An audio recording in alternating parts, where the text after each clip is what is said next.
video na ito. Let's go. Type natin ang lesson planner PH. Okay, click natin ang lesson planner PH. Ayan, yung pinakauna, yan ang i-click natin. Ayan. Okay, so kailangan natin mag-login ng ating verified email.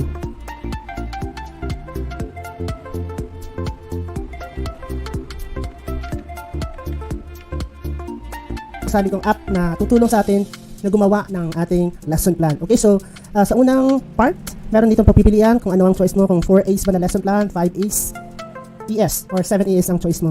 Okay, so for this tutorial, ang gagamitin ko or i-execute is ang 5E's. Okay, so ang unang subject na gagamitan natin ng example ay ang English. Okay, so yan.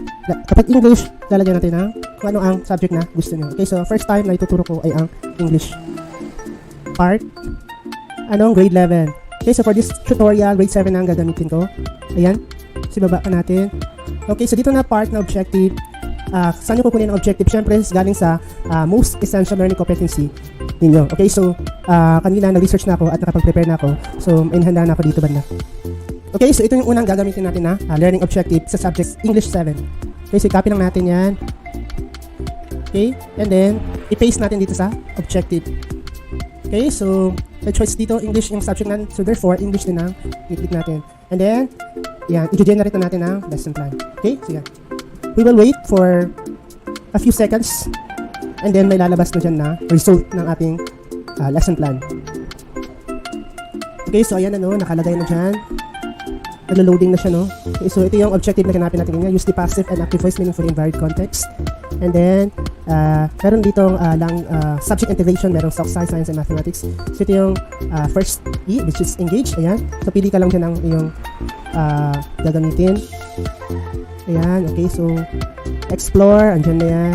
And then, ayan, baba na tayo, baba. Okay, so ayan. Marami siyang inihandang activity. So nasa sa'yo na lang kung ano ang gagamitin mo, kung anong swak sa context ng estudyanteng tinuturuan mo. So meron ditong explain, the discussion, and then elaborate. You have your elaboration, and then lastly the evaluate or the assessment. Okay, so yan. And then dito sa baba banda. Okay, so pwede natin pwede tayong mag-download. Ayan. Okay, so ayan, nasa taas na. Open natin. Okay, so as you can see, ito na yung sample ng lesson plan na galing sa lesson plan PH. So ito na yung result niya.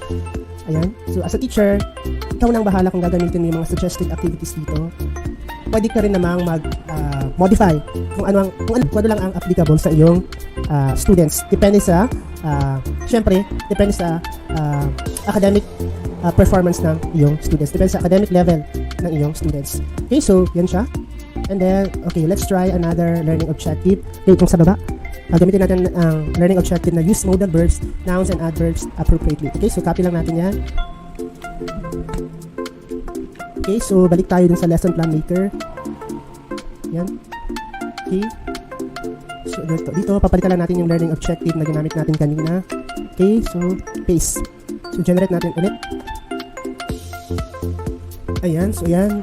Diyan na yung lahat ng kakailanganin for your learning, for your learners para sa topic in each everyday lesson. Okay, so yan. Okay, so yan, engage. Tatlo yung bibigay niya na choices dyan. Nasa sa'yo na yan as a teacher kung saan ang gagamitin mo dyan. Okay, so yan. Okay, so I hope nakatulong po ang video na ito. Paki-like po and comment kung ano ang suggestion niyo sa aking next video. And sana po mag-subscribe kayo. Maraming salamat.